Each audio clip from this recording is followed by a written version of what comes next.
Magbabalik tanaw. Yes po, tama po, magbabalik tanaw po tayo nung mga panahong 2019 or 2020 nung mga pasimula yung pandemya. Ayun nga po, kung nandito kayo nun sa channel na to or first timer nyo, well, kaya nga po tayo magbabalik tanaw. Ayun, nagpasarap ng buhay sa Armenia, pagala-gala, ganon. Hanggang nagsisimula na ngayong outbreak sa bansang China. And habang nasa galaan, medyo naapektuhan na rin yung tayo kasi nga Asian and mukhang Chinita, ganon. So, medyo takot na sa akin yung mga tao noon. Which is, naiintindihan ko naman. Di mo naman talaga mawawalang matatanggal yung maging paranoid. So, ayun, nag-decide tayong bumalik dito sa UAE.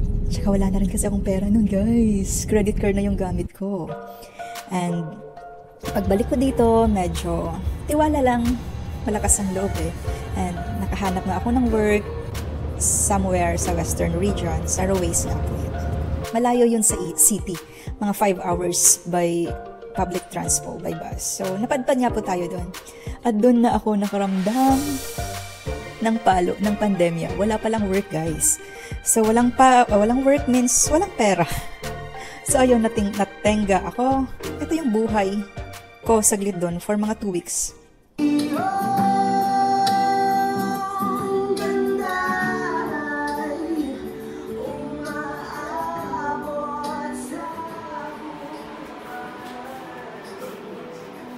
And alam ko hindi ko matatagalan yung ganitong setup. So ayun nga guys, naglakas loob akong nag-apply as a frontliner. Yes po, sumabak po tayo sa ganong trabaho. Feeling ko no choice talaga ako nun. Out of walang ka-choice na talaga. Kapit sa patalim. Ganon. For the sake ng may maipapambayad ng utang. Yun po yung katotohanan talaga.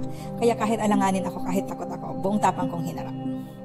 And ayun nga po, umalis akong Ruwais. And if napapanood yun yung 25 minutes na video nun, aba, daldal ko nun kasi lockdown na talaga nun. And super strict talaga dito sa Abu Dhabi.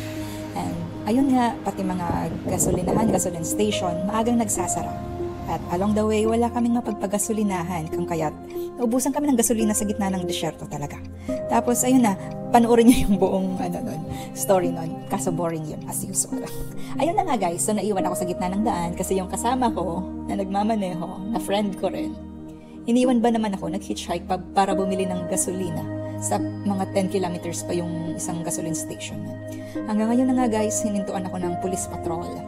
And the rest is history. Ang ginawa ng mga pulis, nilagyan nila ng gasolina yung sasakyan namin. Ang bait, di ba? Tell him I will put petrol and I will drive the car. Go there. Hello, Mark. Which petrol station? Which one? Yeah. Marfa. That's in the highway, huh? Yes, highway. Okay. I will come now. I will drive your car, okay? Okay. I'll bring it to you. Okay, bye. Okay.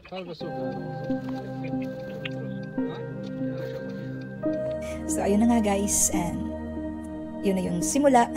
So, welcome to my new home na yung Trip Hotel, which is, thank you Lord, kasi kahit sa, alam mo yung against all odds, parang may the odds be with me na lang talaga, kasi sino ba naman ang aasa ng hotel accommodation that time? Siyempre, for ano rin yun, infection control. Hindi kami pwedeng magkahawaan, guys. So, ayun na nga, nakapasok ako sa work na yun. And, hindi ko alam kung saan ako mapapadpad talaga nun. Hindi ko alam yung nature of work. Pikit mata nga. So, ayan na, nagtitraining na kami. Orientation pala. Tapos, mga orientation ng ambulance. Hala, parang, tama ba tong pinasok ko? Ganon. And, nevertheless, napunta naman ako sa masaya at magandang group.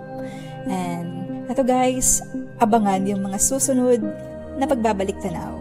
Thank you sa panonood! In this time of great need, please choose to be alive because even a patient